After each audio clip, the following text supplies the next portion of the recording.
Bueno, presentamos a José María, él es arquitecto de la obra, ha hecho muchas horas aquí en esta parroquia, la ha hecho en su casa con este proyecto y yo creo que se ha enamorado de la iglesia de San Pedro de San Lucas la Mayor. Es un apasionado de su trabajo y no ha dejado de investigarlo absolutamente todo y le ha querido dar el sentido para el que se construyó y cómo se construyó este templo.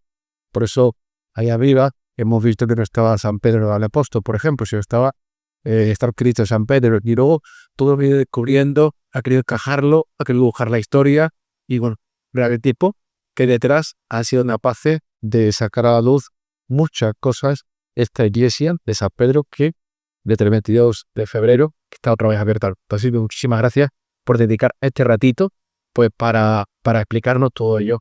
Él va a explicar el hilo, ¿no?, de la explicación, o si no al final se pueden hacer algunas las preguntas que consideréis, alguna interrogante que tengáis. Gracias.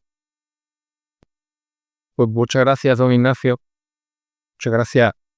Paso por a toda la comunidad parroquial y muchas gracias a todos ustedes por estar aquí esta tarde.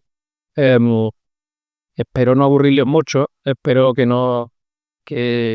bueno, las cosas que le contemos de la iglesia necesariamente vamos a hacer hoy un repaso acelerado, muy rápido, por un proceso que ha durado 3 años exactamente. La primera vez que empezamos a redactar, las primeras notas de redacción del proyecto son de febrero del 22. Estamos en febrero del 25. Entonces ha sido un proceso muy largo en el que aparte que para un equipo muy grande, ha tenido muchas fases distintas, y condensar todo esto en 40 o 45 minutos, que es lo que voy a intentar que dure mi intervención, va a ser difícil, sin duda, y voy a tener que picotear por muchos temas hoy por encima. En cualquier caso, si después le interesa alguno más, no podemos hablar, o luego cuando terminemos podemos seguir charlando sobre algún aspecto que les interese especialmente, o a partir de hoy también nosotros estamos a su disposición para cualquier tema que les interese más, porque realmente la cantidad de información que ha ofrecido el edificio durante este tiempo de intervención ha sido muy grande, ha sido muy, muy numeroso y muy interesante. Se ve bien por ahí, está un poco cortado la diapo, pero bueno, yo creo que no va a afectar demasiado si está cortado ese gobierno. Cabe decir que cada vez veo con más claridad que los edificios se desplazan en el tiempo, que no tienen la permanencia, la inmovilidad que para ellos a veces deseamos, y que en cada instante son diversos.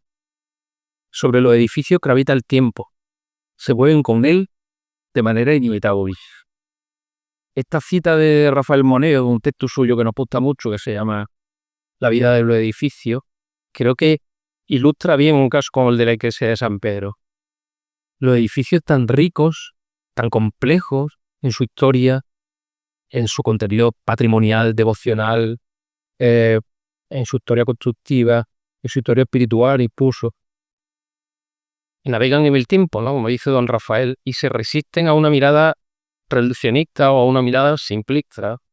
Necesariamente intervenía un edificio de esta importancia, como era el encargo que nosotros recibimos, necesita una mirada compleja, una mirada híbrida desde todas las disciplinas que podamos abarcar, con las limitaciones que siempre nos imponen los tiempos y los presupuestos con los que trabajamos, pero desde ahí es de donde hemos podido, o desde donde hemos querido trabajar.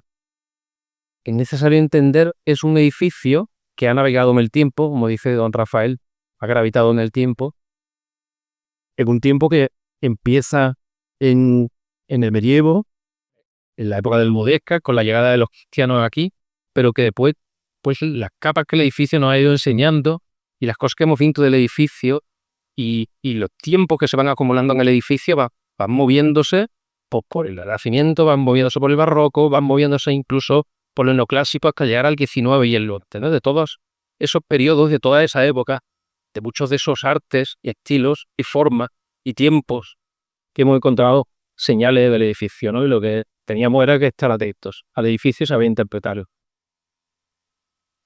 A mí me toca ser la cabeza visible de un equipo muy amplio de gente. Yo hablo plural siempre porque esto tiene un equipo grandísimo detrás. Pues desde los arquitectos y arquitectos técnicos que trabajamos en la redacción del proyecto, hasta historiadores del arte, de restauración, de guías culturales, o el equipo completo de obra que ha intervenido aquí, ¿no? O el equipo de arqueología, ¿no? Coordinado por, hablo de él porque me gustaría mucho, hubiera estado aquí esta tarde y yo voy a tener que exponer algunas de sus conclusiones, coordinado por Miguel El Tavale, que nos ha acompañado durante el proceso de obra y en el seguimiento arqueológico y que ha sido sus conclusiones tan interesantes. Por seguir por la ficha del proyecto, la intervención ha sido ejecutada en la parte de obra por la empresa Sanop, una empresa de restauración con sede en Osuna, a los que no tengo palabras suficientes para agradecerles su dedicación y su entrega en este edificio. Muchas de las cosas que le vamos a contar hoy hubieran sido imposibles sin el oficio de la gente de Sanop. El enfoque que necesitamos nosotros en edificios como estos requiere de una habilidad manual, de una habilidad de oficio, un trabajo muy pegado al edificio, que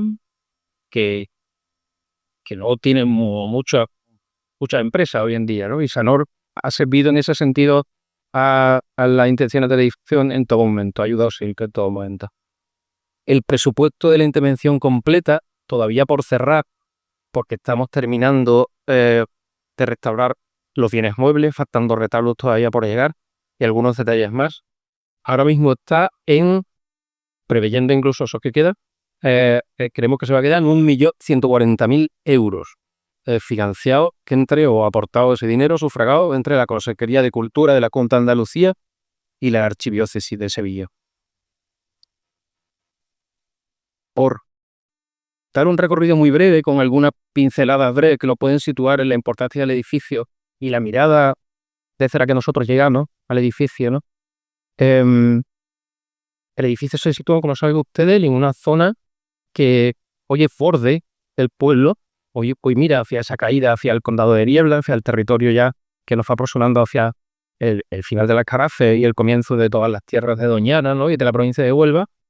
En ese borde natural forma el antiguo cauce del Guadiamar y la Cárcava, pero que cuando Sanlúcar era una ciudad almohade, esto estaba dentro de la ciudadela almohade, dentro de la muralla almohade. Era una zona que hoy vemos a nuestro alrededor y está todo ese borde de campo y están todos estos terrenos vacíos a nuestro alrededor, pero que tenemos que entender que en la época de la llegada de los cristianos aquí, en el año 1751, era una época, una zona densamente poblada y construida.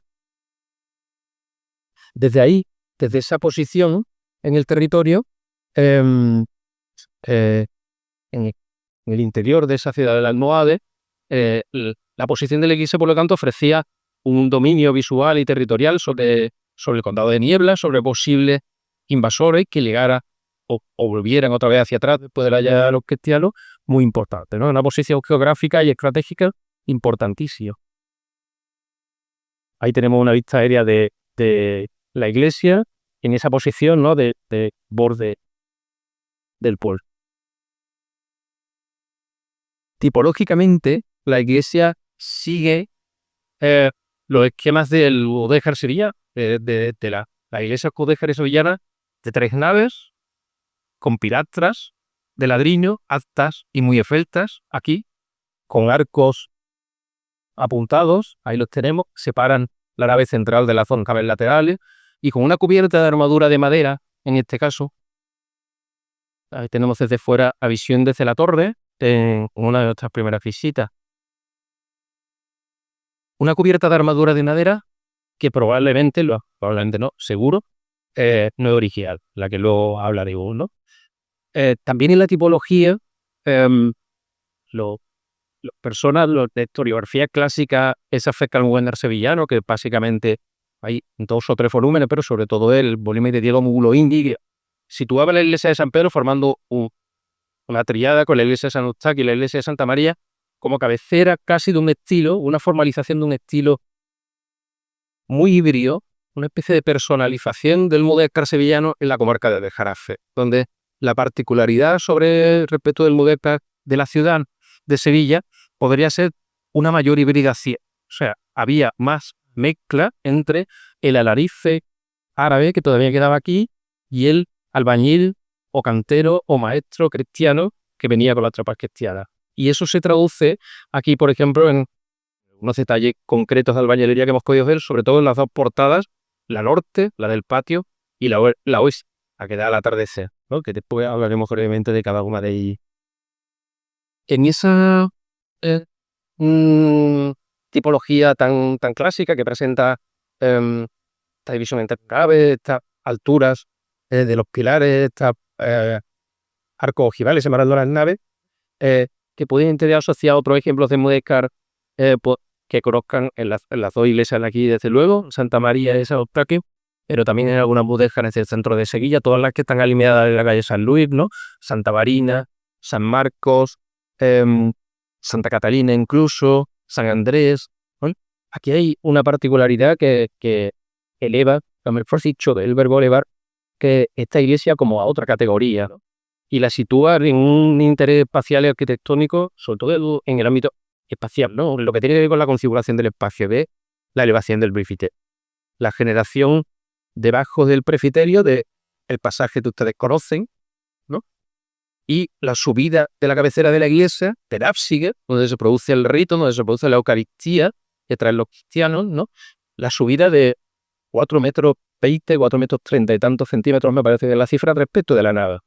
Es realmente una singularidad que tiene San Pedro y que dota al templo de una espacialidad, un tipo de espacio que no es comparable a nada. Aparte de otro tipo de consideraciones, lo que ofrece eso a San Pedro es un espacio incomparable. El otro día todos los sacerdotes, empezando con el arzobispo, que vinieron a la bendición, estaban maravillados por muchas cosas, pero sobre todo por la altura del presbiterio. Ustedes saben que el presbiterio en el rito católico es un espacio que despliega cierta escenografía litúrgica, ¿no? Necesita poner un espacio, el diseño de los presbiterios en la Iglesia Católica pone un espacio al servicio de un rito concreto, es la liturgia católica y particularmente la Eucaristía, ¿no? Que se produce una serie de símbolos que nos llevan a lo trascendente, ¿no? Entonces, en todas las iglesias el diseño del presbiterio tiene muchísima importancia. Y yo diría ya muchas veces los diseñadores, tanto los históricos, por supuesto los canteros, los maestros medievales, como los actuales, tratamos de manejar eso al servicio de la liturgia, ¿no? Aquí, desde luego, este presbiterio de 4 metros y pico elevado sobre la nave sitúa y dimensiona la liturgia en otra esfera, ¿no? Totalmente, ¿no? O sea, yo diría que como fiel estamos sentados asistiendo a la Eucaristía. La altura de ese presbiterio nos ayuda muchísimo a conectar con Dios, a que la Eucaristía sea más trascendente.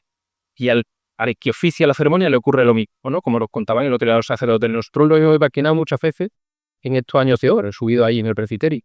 Pero el otro día por fin lo podíamos ver. Y sobre todo los que persiguieron la ceremonia nos lo podían decir.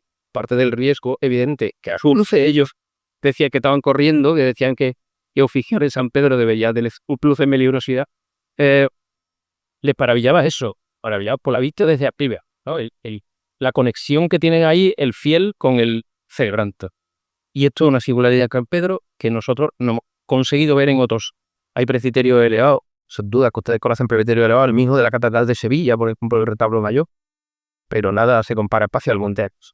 Hasta diferencia y hasta relación entre la nave y el arsier.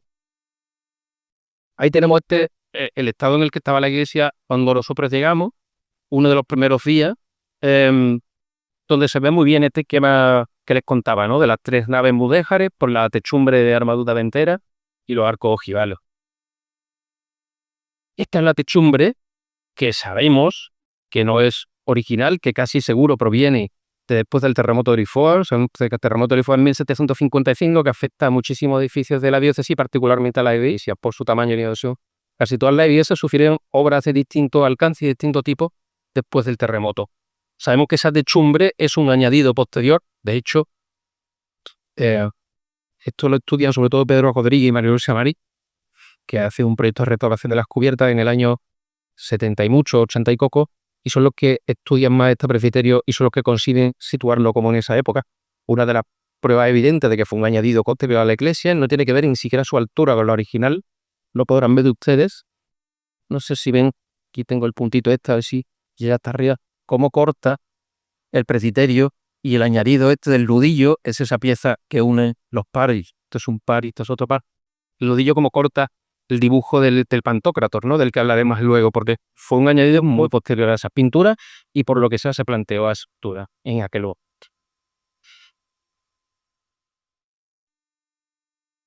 las 3 portadas, yo creo que nos pararemos luego a hablar un poquito de, por lo menos, un par de ellas. Aquí está cortada la diapo un poco, pero bueno, les cuento yo.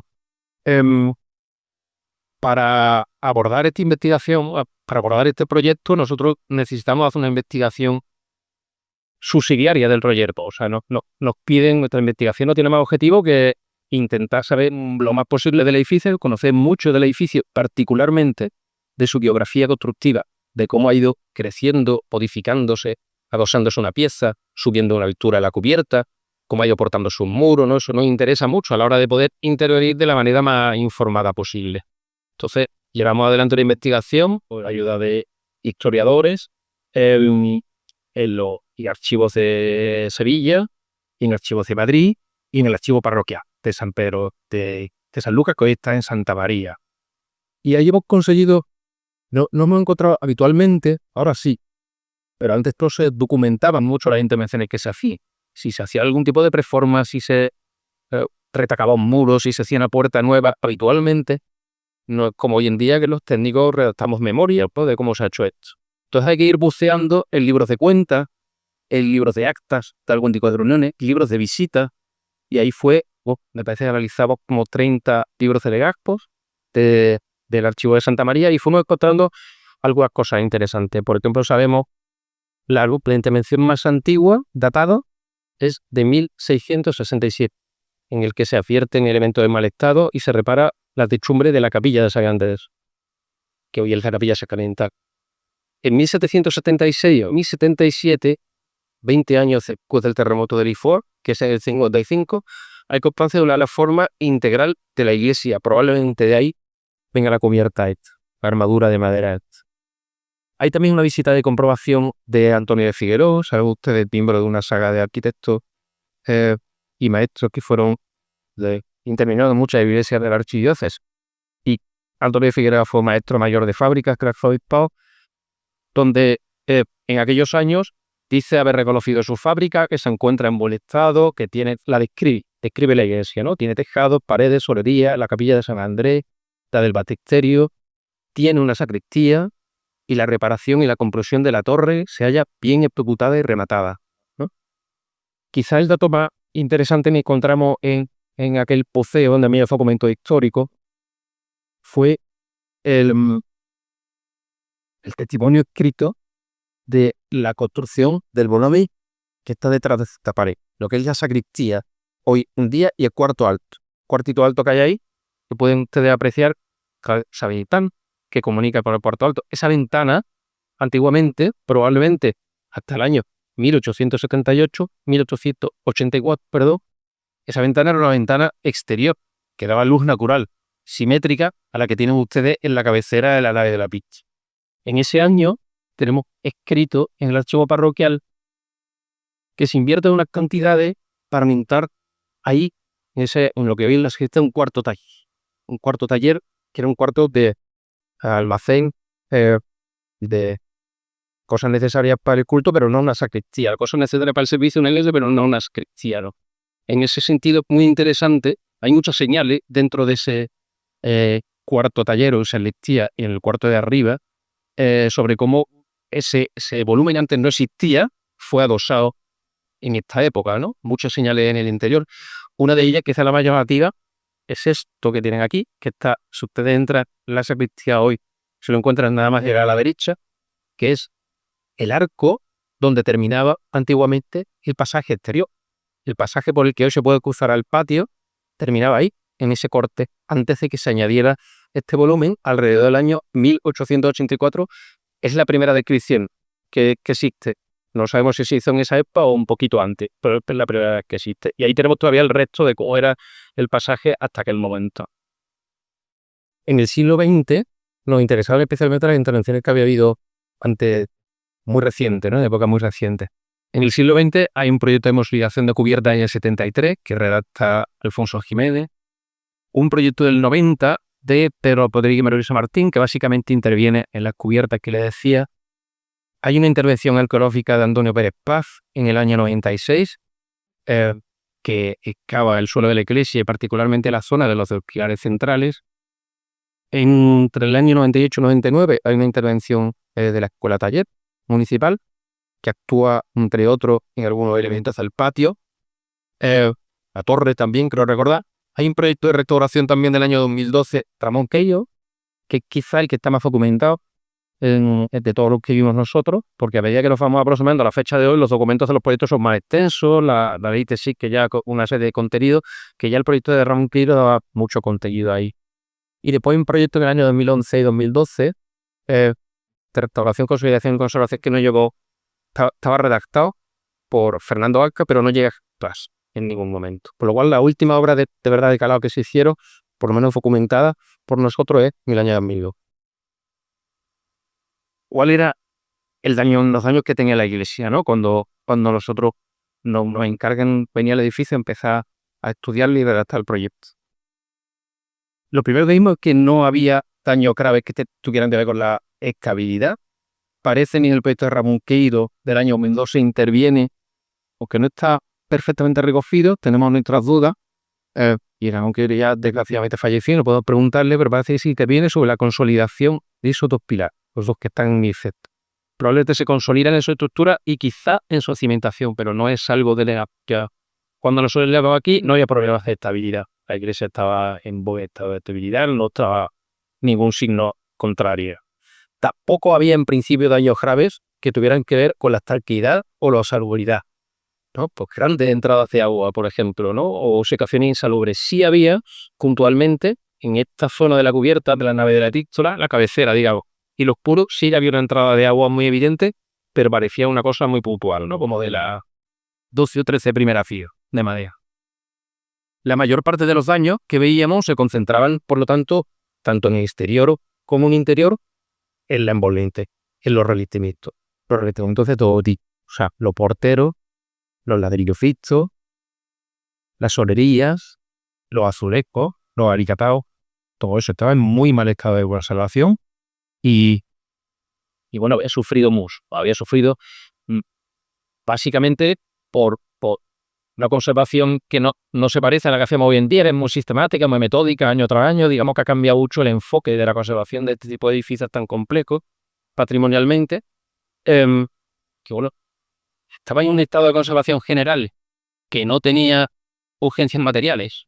No había grandes urgencias materiales, pero sí como carencias y urgencias patrimoniales y funcionales. El edificio no tenía carpintería en muchas zonas, funcionaba a excepto instalaciones, excepto un cuadro provisional de electricidad que estaba para determinadas actividades.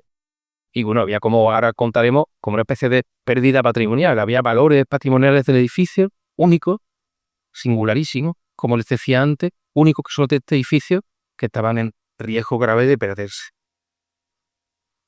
Nosotros, por lo tanto, el proyecto que planteamos era un proyecto que trataba de atajar todo eso, ¿no? En la medida de lo posible, darle al inmueble nuevas condiciones de seguridad y de habitabilidad y de funcionalidad con una función concreta. La archidiócesis nos pedía que devolviéramos el edificio funcionalmente a la posibilidad de tener culto, a devolver el culto al edificio. Con la posibilidad también de ser compatible con actividades culturales, cultuales, es claro, pero que funcionalmente el edificio debía poner sin culto otra vez. Preparar todos los baños y lesiones que el edificio tenía, tanto en la zona de comientas que le he contado antes, como en los revestimientos, las carpinterías, las instalaciones. Consolidar esos valores patrimoniales del edificio que estaban ya como desenfocados, se acaban perdiendo, estaban en riesgo de perderse, como les decía, pues intentar analizarlo y rescatarlo y consolidarlo, facilitando la lectura del edificio, facilitando que se entendiera bien la historia del edificio con la intervención, respetando al máximo los valores de identidad del edificio, que son tan únicos, como les decía. Y como cualquier intervención, también tiene el objetivo de aumentar el conocimiento de un bio, ¿no? Cuando actuamos sobre un edificio de este estilo, nuestra responsabilidad, como les decía antes, es conocer al máximo el edificio para intentar intervenirlo lo mejor posible, pero también para aportar más conocimiento a la sociedad, ¿no? Y aportar más datos sobre la historia del pueblo, sobre la historia de sus devociones, sus construcciones o su patrimonio en general.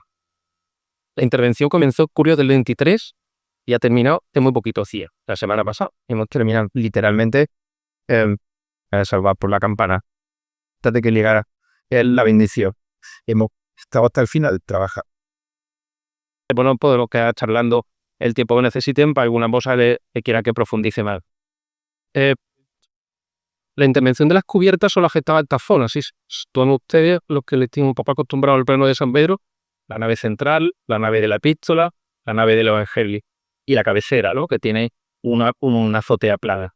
Entonces, la zona de tejado que estaba en malas condiciones era esta, lo sabíamos desde el principio. Ya les había contado que las primeras 12, 15 días, quizás, ¿no?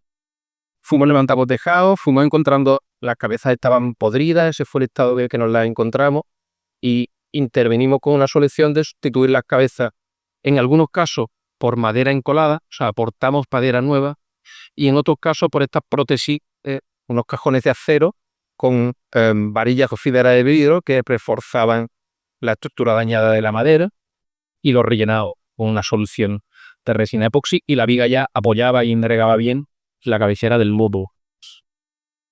Pero ocurrió una cosa inesperada. El primer mes de obra, empezamos en julio del 23 y en agosto del 23 ya nos encontramos con esto que nos plantea otro enfoque necesariamente, sobre todo en los primeros meses de la intervención. Esta es la zona que yo les decía, intervenimos de la cubierta, pero en esta otra de aquí empezamos a encontrar lo mismo, como esos mismos daños en las cabezas podridas, probablemente por una doble intervención de xilófago, de insectos xilófagos que se comen la madera, que no estaba activa en ese momento, había estado activa en el pasado, pero no estaba activa en ese momento, pero había dejado la figa el estado de imposibilidad de carga, y también por entrada de agua, toda esta zona, ¿no? Pero además nos encontramos con esta situación en la nave central que alguno no esperaba. Fuimos desde el principio a colocar una línea de vida arriba, que pueden ver ustedes que estaba prevista desde el principio para limpiar las cubiertas y para intervenir por encima de las cubiertas y para dejarla como línea de mantenimiento del edificio, ¿no? Que siempre pueda subirse a la línea con seguridad, ¿vale? Y que es un mes de agosto, anclando la línea de vida, a uno de los albañiles se le fue el pie hacia abajo, ¿no? Entonces retiramos las primeras tejas aquí de la combrera y nos encontramos estos tableros como, ya lo ven ustedes, como con una mala pinta importante que nos empezó como a alarmar, y empezamos a retirar tejas y nos terminamos comprando todo así, ¿no? Ahí lo tiene usted, lo que había debajo de la teja. Esto tiene que ver con una solución de sustitución de cubiertas que se daba mucho en los años 80 y 90. Estos son unos tableros de madera muy parecidos a los aglomerados que tenemos en algunos muebles de otras casas, ¿no? En algunas mesas, en algunos armarios, de tal. Y en aquel momento se usaba mucho para esto. Entonces, había ido entrando agua por las tejas y había ido cobando los paneles de madera, doblándolo con algunos de ellos que casi, mira, que era hacia papel, y la van a estar con voz como papel. Desde abajo, la manifestación de eso era ninguna. No daba ninguna señal, era algo completamente escondido en esa solución arquitectónica. Desde arriba, desde el tejado, la manifestación de eso también era ninguna. O sea, fue algo que gracias a Dios descubrimos por casualidad cuando fuimos a colocar la línea de vía. Entonces hubo que pararse y claramente no podíamos sacar eso en ese estado, no estaba incluido en el proyecto, no había presupuesto para eso, pero redactamos un modificado, lo aprobó Cultura y regularizamos esa situación, intervinimos porque no podíamos dejar el edificio en estado de tejado, ¿no? Porque era cuestión de poco tiempo. Si volvíamos a poner las tejas, era cuestión de que en poco tiempo más ese agua terminara colmando por completo los. Ahí tienen ustedes los momentos de desmontaje de la cubierta, aquel verano y principio del otoño en el que toda esa nave al principio estuvo descubierta, ¿no? Y era muy bonito también y arriesgado. Lo que pasa es que estábamos en tiempo seco de verano, el ver la luz filtrada a través de los tableros de las cubiertas de todas esas zonas. Ahí tiene usted la sustitución de la cubierta en el verano. Eso se hizo en la nave central, que esta nave está encima de nosotros. El proyecto proponía también una reordenación de los bienes muebles y del presite.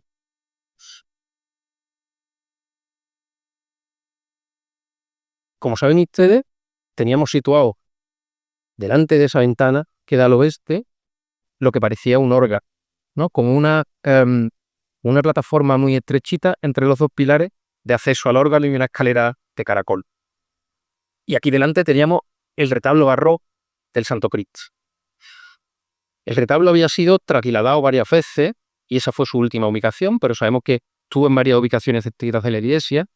También fue amputado y transformado y no sé si conocen ustedes seguro mejor que yo la fonografía antigua donde muestran los laterales del retablo, ¿no? El retablo, cuando nosotros llegamos aquí y en los años anteriores que ustedes lo conocieron, podía darse de la vuelta, pero antiguamente no era así. El retablo llevaba todos los laterales y se le fueron quitando piezas y amputando el laterales y la parte de coronación del remate de arriba del ático, ¿no? El órgano, resulta que ya lo intuíamos desde abajo, pero cuando pudimos acceder a él con cierto peligro, porque prácticamente se nos deshizo sobre la marcha, cuando lo pudimos subir, el órgano era falso, el órgano muerto. No tenemos constancia de en qué momento se añade ese órgano, ¿no? Por su materialidad, parece de finales del 18, principios del 19, y quién toma la decisión de colocar un mueble vacío, sin tubo.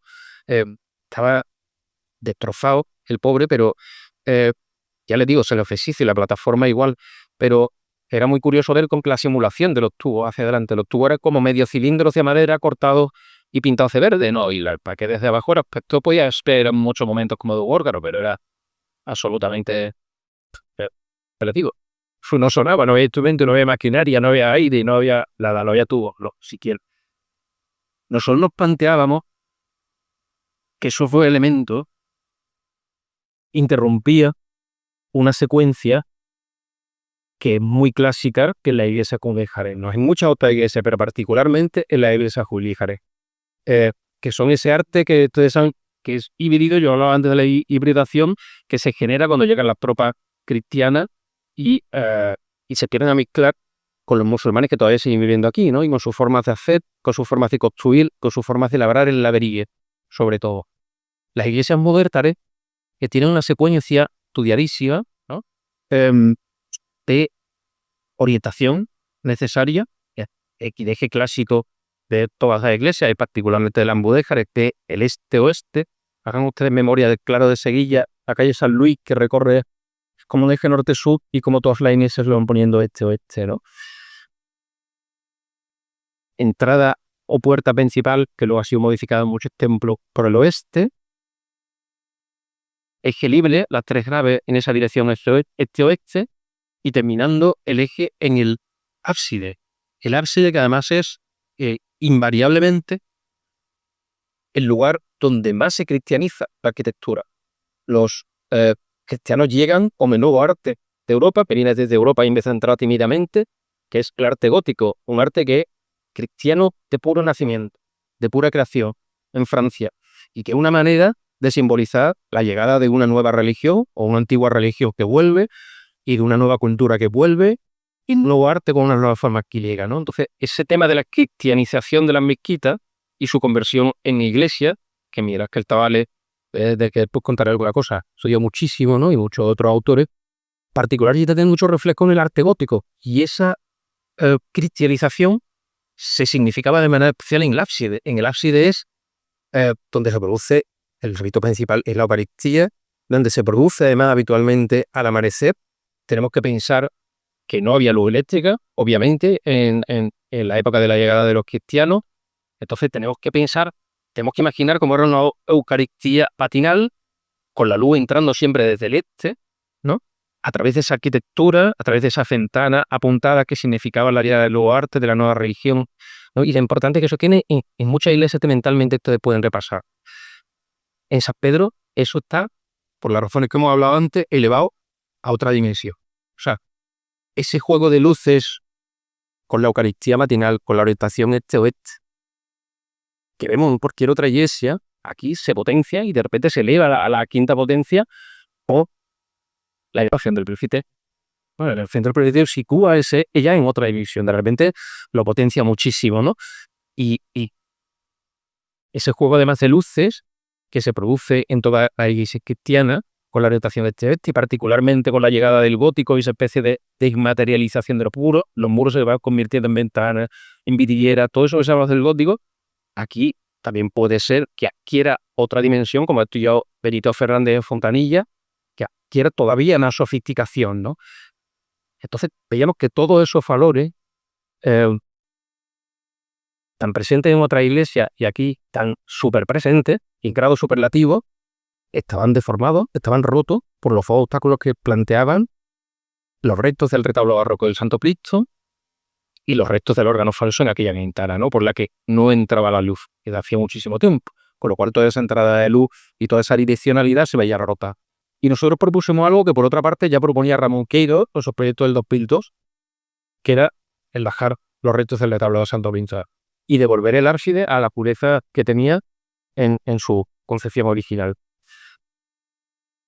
No lo ejecutan, Ramón Queiro no lo pude saber, pero no lo ejecuta porque Ramón Queiro proponía en el año 2002 ubicar los restos de aquel retablo en esta cabeza. Y yo creo que lo que ocurre en las obras de Ramón Queiro que cuando despuntan el retablo gótico que hay ahí, que ustedes se acordarán del retablo neogótico, cuando despuntan el retablo neogótico, aparece en la pintura y se quedan ya, claro, se queda, ¿qué hacemos? Ahora yo no den conto el retablo de Santo Cristo, va a llevármelo ahí y tapar pintura. Entonces parece, esa es nuestra deducción, porque no hemos podido hablar con nadie de aquella obra, pero suponemos que eso fue lo que ocurrió porque tampoco está documentada esa decisión. En el presbiterio además nos encontramos cosas interesantísimas como las yeserías, ¿no? Los restos de yeserías que están en la zona de la izquierda del presbiterio.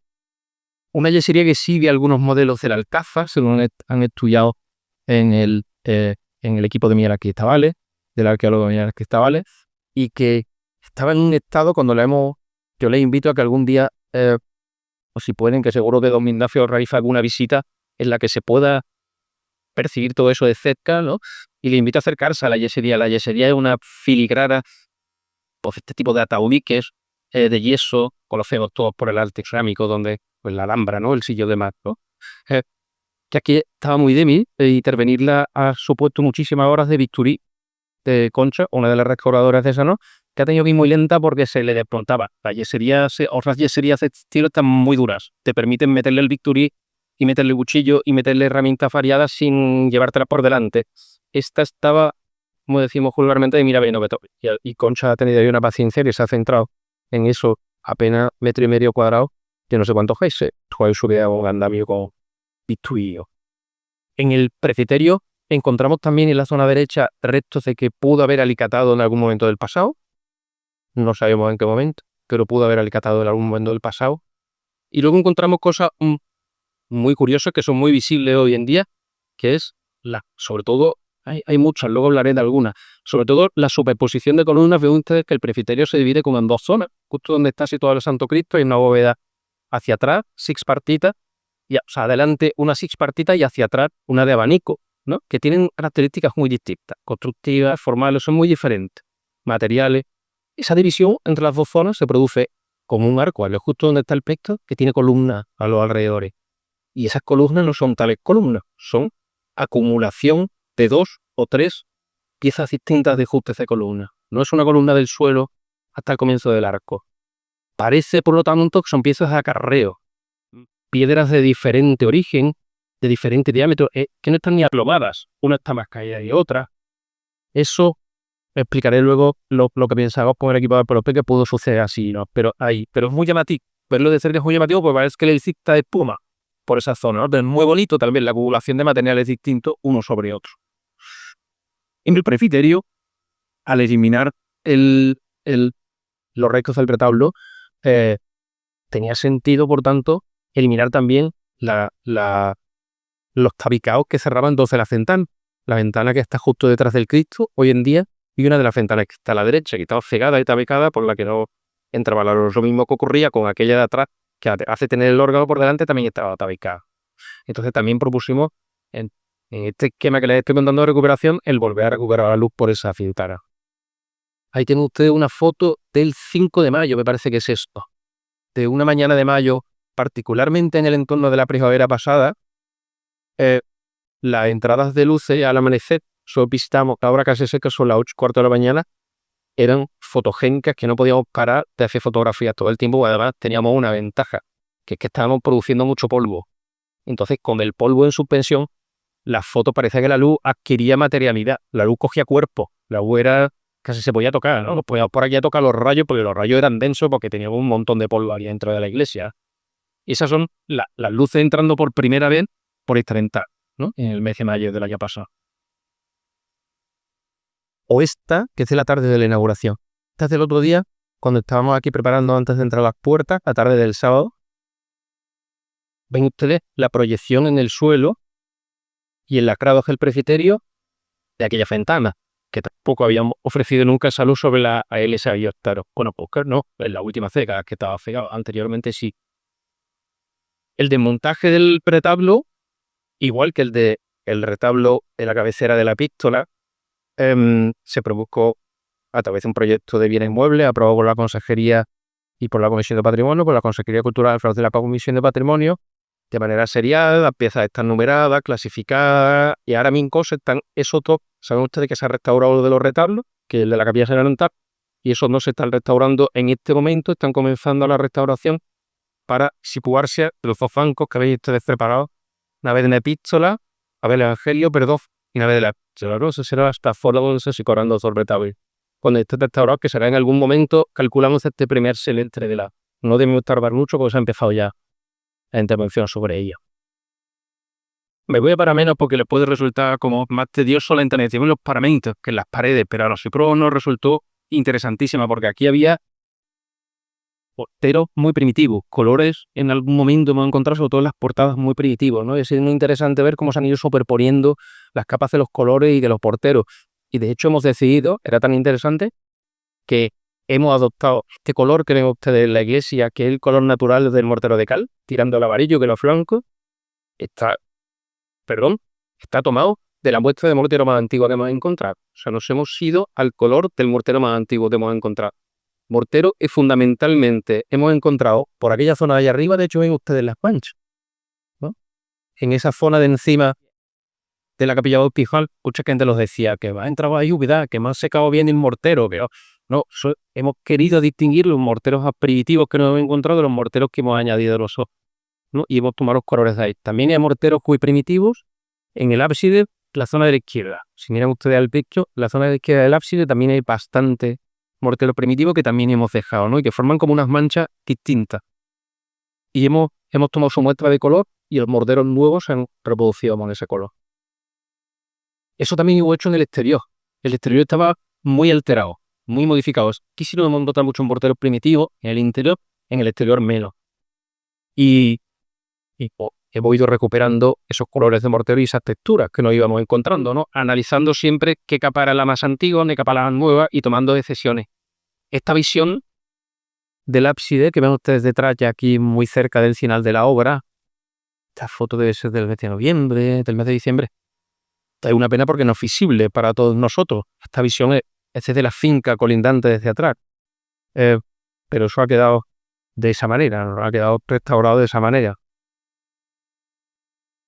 Y el asunto de las portadas, ¿no? Las portadas no nos podemos detener mucho porque cada una de las tres portadas tendría un rato para hablar de ellas, o son muy distintas en sí, pero por hablar de manera muy general, hay dos, que son la que da al patio, la norte y la oeste, la que da a los pies de la iglesia, que tienen un interés psicológico tremendo, ¿no? Porque tienen esas formas directamente heredadas de la forma islámica, ¿no? Y de la formalidad islámica, el arco islámico y de incluso la albañilería de los árabes musulmanes, ¿no? Estamos casi seguros de que al menos aquella portada de allí y también un pequeño arco que ha salido en la cabecera, un arco que está, no sé, está aquí detrás de este andamio, un pequeño arco que ha salido en la cabecera y la portada de los pies están hechas por manos muy parecidas, herederas quizá generación posterior, o algunas generaciones posteriores, las mismas maneras de hacer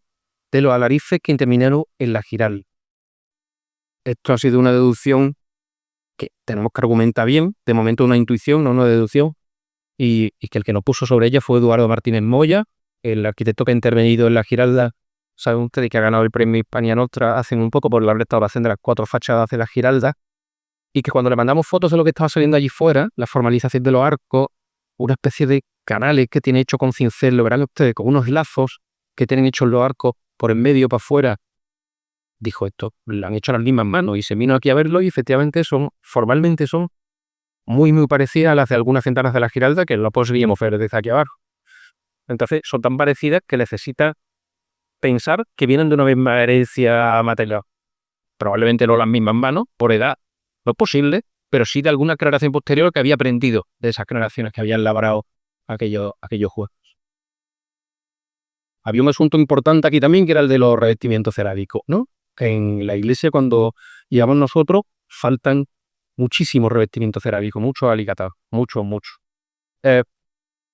Había una mezcla importante en lo que nos encontrábamos. Nosotros identificamos al menos 26 modelos, patrones, todos muy patrón en la arquitectura sevillana, en la cerámica sevillana, casi todos en los mismos 5 colores clásicos de la cerámica sevillana, pero desgraciadamente lo que había quedado aquí era casi lo más moderno. O sea, era cerámica la que nos hemos encontrado aquí, casi toda, quitando 2 piezas concretas, era del siglo XIX y del XX, de un poco la tradición de la cerámica industrial trianera, ¿no? Interesantísima por otra parte, pero que la sitúa en otra posición de la cerámica bodegra, por ejemplo.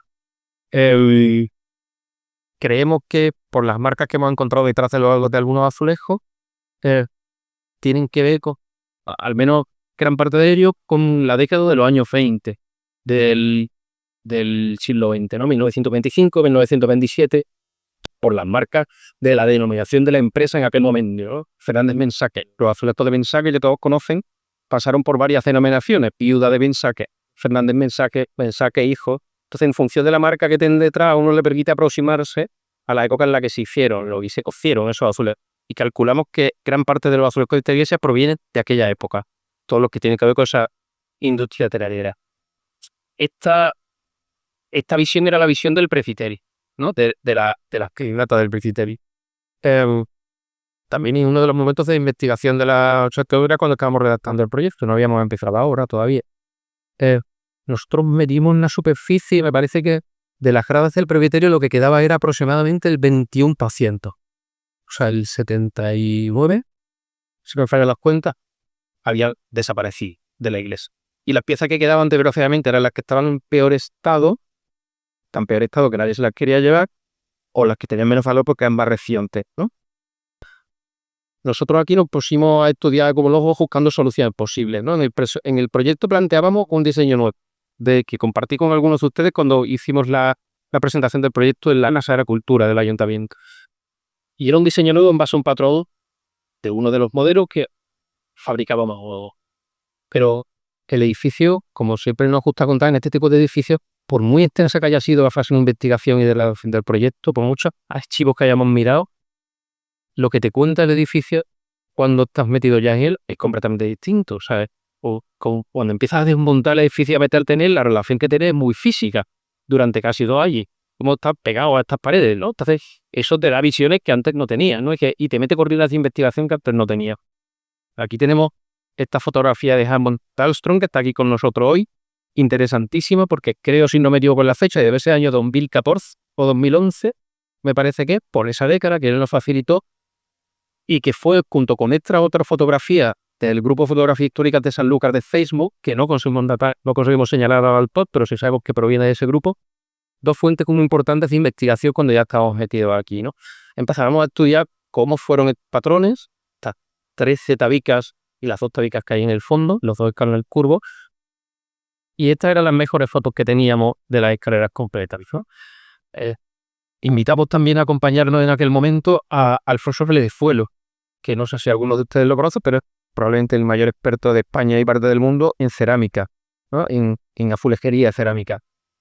Alfonso nos ayudó, cogimos cada una de estas 13 tabicas, y Alfonso nos ayudó, que tiene una base de datos increíble, a ver dónde estaba el origen, cuál era la primera vez que aparecía cada uno de esos patrones.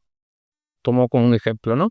Este patrón como de estrella con el círculo blanco alrededor de la tabica número 1, ¿en qué sitio aparecía por primera vez? Alfonso tiene unos archivos y le va por todo el mundo fotografiando azulejos, ¿no? Y te dice, la primera vez que aparece esta tabica en el sitio más antiguo, este azulejo es el Alcázar de Semilla, o la casa de no sé qué, o el palacio de no sé cuánto.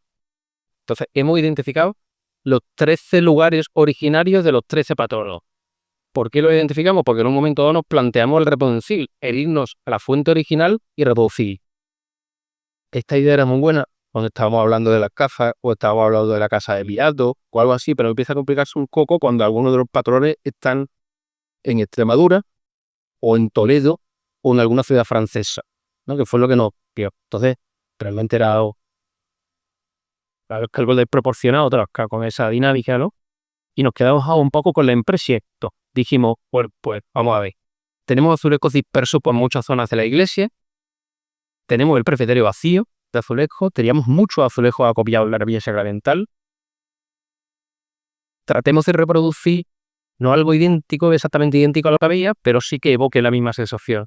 Como he contado algunas veces, el imaginario colectivo de Sanlúcar asociaba la iglesia de San Pedro, muchas cosas, pero también a los azulejos, a las gradas de azulejos desplegando esa especie de colores y brillos delante vuestra, ¿no?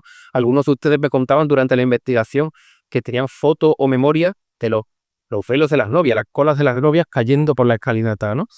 Como que Sanlúcar asociaba el azulejo a esa imagen de San Pedro y pensábamos que era importante recuperarla, ¿no? Y si no la podíamos recuperar de manera mimética, idéntica, si podíamos como al menos evocarla, que es lo que hemos tratado de hacer.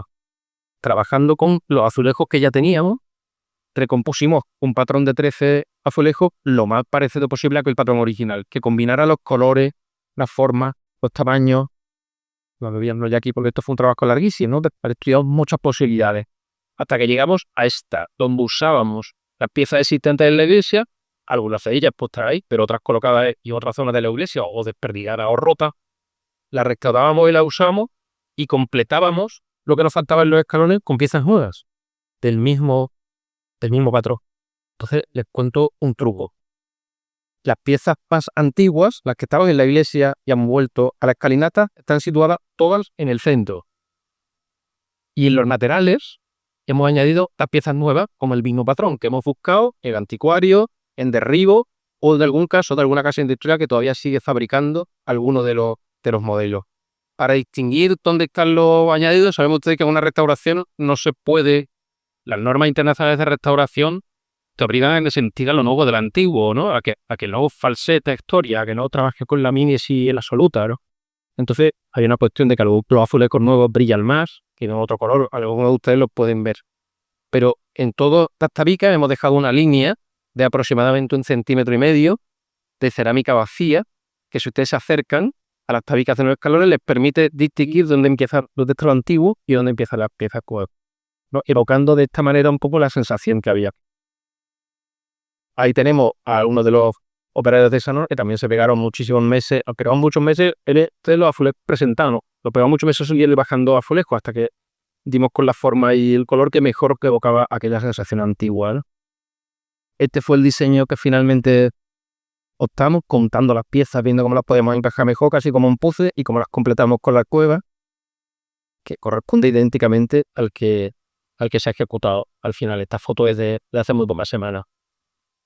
Otro aspecto en el que me paro un poco, y ya para poco porque estoy hablando ya muchísimo de familia. Para variar, como me paran ustedes tres, pues mañana. La restauración de la portada oeste, ¿no? La portada oeste, como les decía, ya les he hablado antes de ella, del interés que tenían.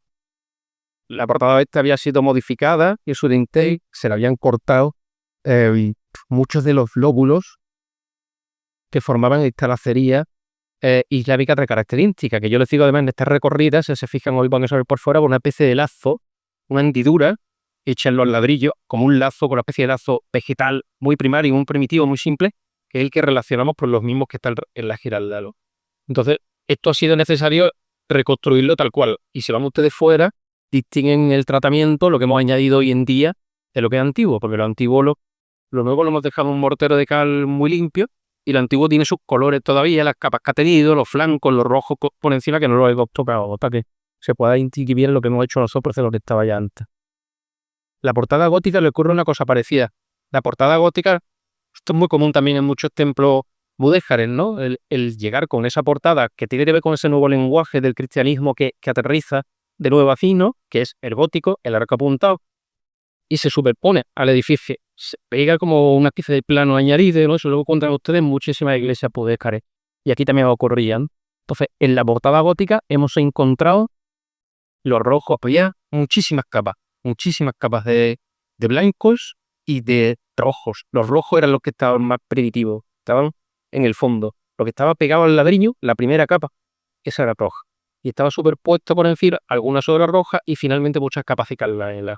Por eso tomamos la decisión, basándonos en la primera capa que encontramos, de recuperar el almagra, ¿no? Que se ha hecho con morteros naturales, con pigmentos naturales, como hemos trabajado todo en este edificio. Las pinturas murales. Las pinturas murales se intervinieron durante, calculo que fueron 3 meses aproximadamente de trabajo, y su intervención fue relativamente sencilla, porque se han tocado un poco. Las pinturas murales se han limpiado, básicamente. Las pinturas murales estaban ocultas, las capas de cal, en una zona, las más importantes, que son las del Alpo, en una zona bastante inaccesible, y gracias a eso se han salvado, a que estaban detrás de la cal, nadie había podido llegar a ellas y nadie había podido, por tanto, modificarlas con cualquier intención, ¿no? En el pasado. No ha ocurrido lo mismo con las pinturas de este retablo, un retablo interesantísimo, porque es un retablo como pintado con arrepentimientos, con formas distintas.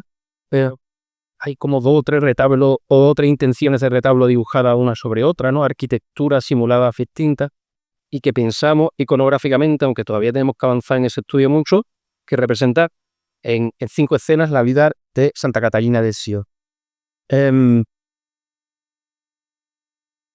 No, Santa Catalina de Alejandría, perdón, o de Sió.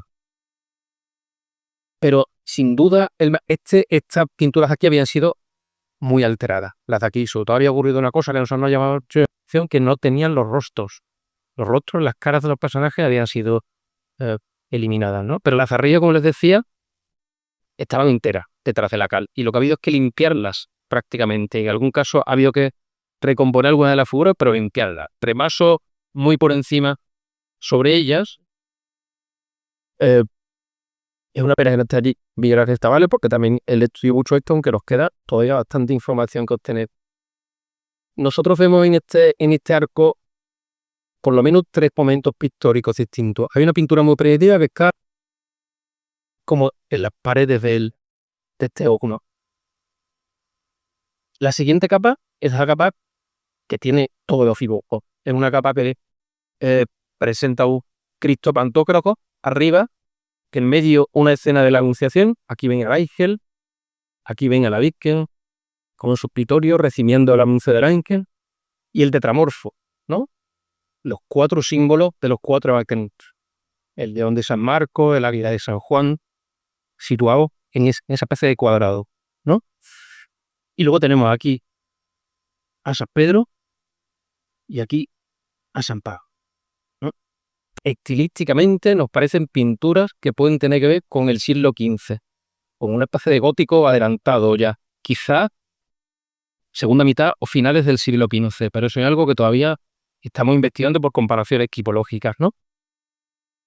Hay un personaje aquí abajo, un clérigo arrodillado, se lo voy a enseñar, ahí lo tienen, el clérigo arrodillado que está aquí, y allí una pareja, hombre y mujer. Está cortado porque la diapo suele cortada por el proyector. Que quizá, en nuestra opinión, puede ser una capa anterior a toda esa capa gótica del tetramorfo, ¿vale? Que fuera la decoración que había que ese arco anteriormente, y que cuando se recorre de nuevo, con toda esta imagen del tetramorfo, San Pedro, San Pablo, la Anunciación, se decide desmar lo que está aquí, en estas 2 enjutas de los arcos, en los 2 arranques, ¿no? Con un fondo amarillo distinto, y se decide decorar de allá hacia arriba, pero hacia abajo no borrar a esos personajes, lo cual es significativo. Especulaciones sobre esos personajes, por la que se nos ocurra, mire, y todas esas especulaciones, porque tenemos que trabajar necesariamente por comparaciones históricas e iconográficas, ¿no? Esto claramente es un clérigo con tonsura, arrodillado, probablemente un alto dignatario, un obispo, alguien con cargo importante en el momento en el que se introduce en esa decoración. Y esto es una pareja probablemente real. Ahí no lo vemos, porque está cortado. El hombre está situado delante y la pareja detrás. El hombre lleva un turbante, está tocado con un turbante. Entonces, algunos investigadores del equipo de Miguel Ángel, también está documentado esto en otros casos, en el Alcázar, piensan que quien podía representarse con un turbante en una iglesia como esta, o en una iglesia en general, en aquel tiempo. Uno de los nombres que ha salido en la investigación es Pedro I, el Clori, que podía hacer esas cosas y podía hacer bastante más, ¿no? Y es una posibilidad, pero es un dato que todavía lo hacemos más que curiosear con él, ¿no? Porque seguimos todavía investigando estas pinturas. Ahí tienen ustedes también la Santa Lucía, que apareció en este lado, y la Virgen de Guadalupe, que aparece a la derecha.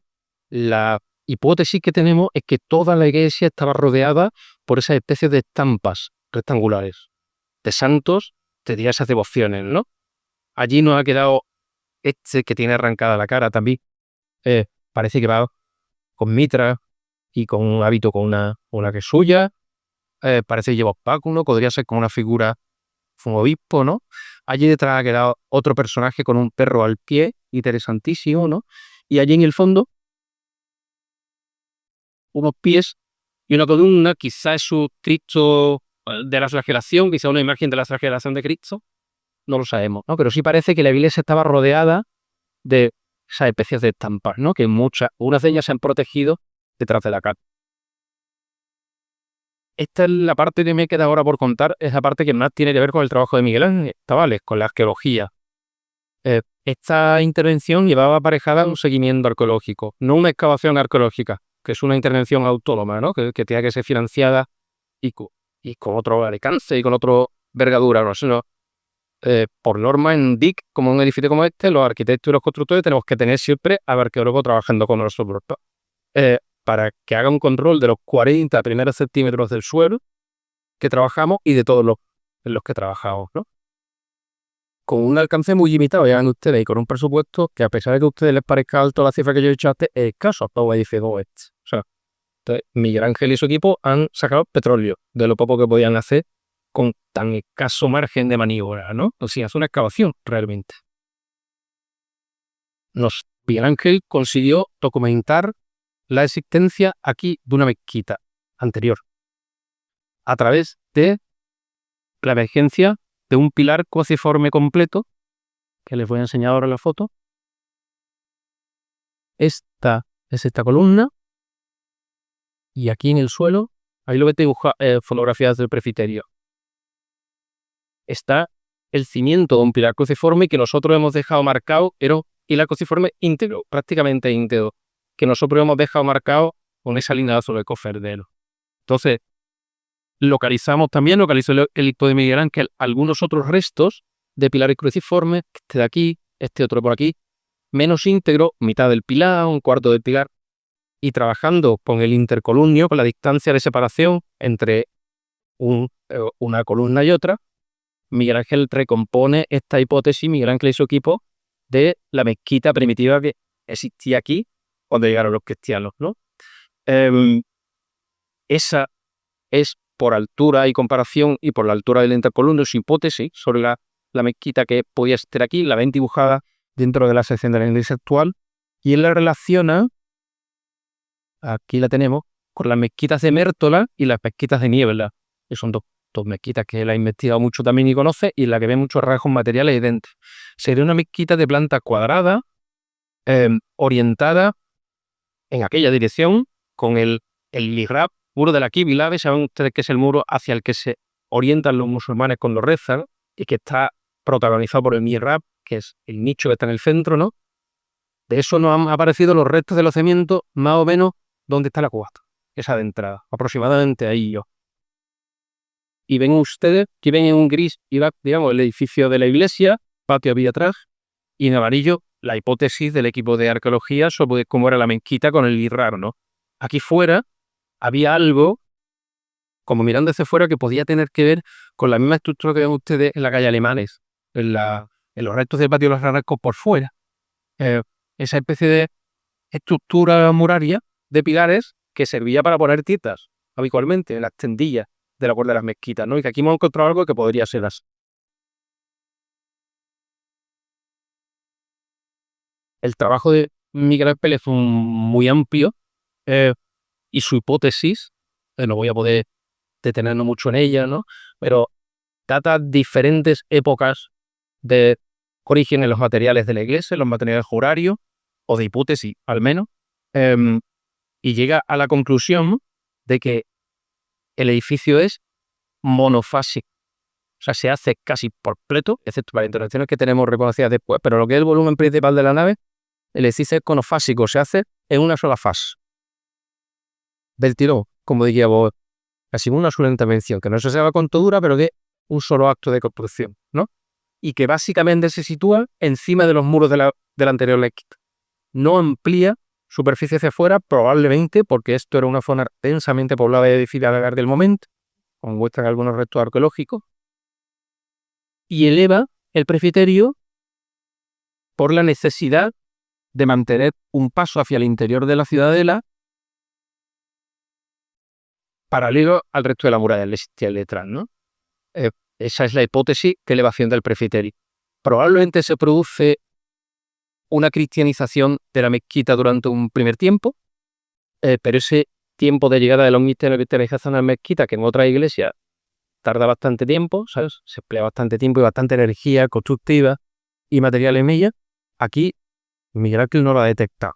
Bueno, no lo hemos detectado. Parece que la mezquita es arrasada hasta sus cimientos en la llegada de los cristianos. Bueno, permanece primero por la posición de unas tumbas que se han encontrado, permanece durante un mínimo tiempo al culto cristiano. El mismo edificio árabe se usa para el templo al culto cristiano, probablemente por la cristianización de un ábside que debe estar oculto debajo, si tienes esa hipótesis, debajo del escalinato, y eso no lo hemos podido documentar, porque sabemos ustedes los cristianos lo primero que hacen es cambiar la orientación. Los árabes miran hacia allá en sus rezos y los profas que entonces usan el guismo cuadrado de la planta, pero necesitan si hay un ábside mínimo provisional que si existiera estaría debajo probablemente de la grada. Por lo cual es una hipótesis que nunca podremos demostrar porque no podremos excavar ahí de momento. Y después amplían hacia atrás, salvando ese paso posible de la muralla que existía ahí. Podría hablar muchísimo más de mil detalles más de la obra y de la investigación también que se ha desarrollado en arqueología o con muchos otros capítulos. Pero vamos a ir cerrando ya, porque tenemos que irnos ya a dejar casa, independientemente de equipos. Les digo que quedo a su disposición a partir de este momento para que ustedes necesiten consultarme. Ahora, cuando acabemos, los muros se mocillan. La belleza es clave del misterio y llamada a lo trascendente. Esta es una frase de San Juan Pablo II en la Carta a los Artistas. Todo esto que les he contado de muros, de mortero, de alicatado, de espacio, de historia, nos interesa un montón como arquitectos, como investigadores, al servicio de las restauraciones que hacemos. Interesa a la gente que nos movemos en ese ámbito, no. Pero por encima de todo, para nosotros, estaba la recuperación no tanto de lo material, que lo necesitaba el edificio, sino del hecho clave de que en este edificio, durante muchos centenares de años seguidos, el hombre estaba aquí buscando a Dios, sin parar. Entonces necesitábamos que volver al edificio a ese estado en el que el hombre pudiera volver a conectarse con Dios, ¿no? Pudiera volver a encontrarse con Dios. Todo esto que les he contado de la recuperación del ábside, de la recuperación del eje, de la recuperación de la configuración original, nosotros lo ponemos al servicio de eso, si no, no tiene sentido a nosotros. Vamos buscando eso, sobre todo. Por eso, el edificio cobró sentido, para nosotros la restauración cobró sentido cuando el jueves pasado por la mañana, en una de las mañanas más bonitas, ha tenido la suerte de vivir en su vida profesional, el Cristo de San Pedro volvió a la posición del centro del ábside. Les puedo decir que fue un momento complicado en lo técnico, que hagamos mucho en lo técnico, pero de una profundidad, yo diría que en mi caso, desde luego, fue una profundidad profesional, pero también espiritual, única. Nos sentimos muy privilegiados, ¿no?, de poder hacer aquello esta mañana. Aquí ven ustedes aquella misma mañana la llegada de San Pedro, que también trajimos en aquella mañana. Y al final todo cobra sentido por esto, por ver la iglesia llena, no como hoy escuchando a este señor decir sus pamplinas, sino por ver la iglesia llena como estuvo el sábado por la tarde. Yo hablo ya por mí, aquí, pero mucha gente del equipo creo que comparte esto que les voy a decir. Nuestra arquitectura puede ser muchas cosas. O la arquitectura que intentamos hacer en edificios como este, ¿no? Pero sobre todo una arquitectura creyente. No podemos evitar. Y para nosotros, todo este discurso cobra sentido cuando se articula alrededor de esa búsqueda de Dios, que es lo que ocurría en este espacio. Y por eso nos llena de tantísima alegría eso, ¿no? El que al final de todo eso, al final de tantas adquisiciones, tantas historias, tantas investigaciones, líneas posibles de seguir investigando, pero al final lo que tiene importancia es lo que tiene importancia. Y que a partir del sábado pasado volviera a ser esto un espacio en el que el hombre intente conectarse con otra gente. Eso es importante para nosotros. Esa es nuestra intención, seguro que con muchísimas torpezas, seguro que con otros posibles enfoques, seguro que con mil errores.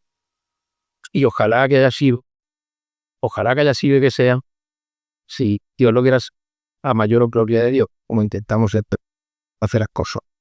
Así que muchas gracias.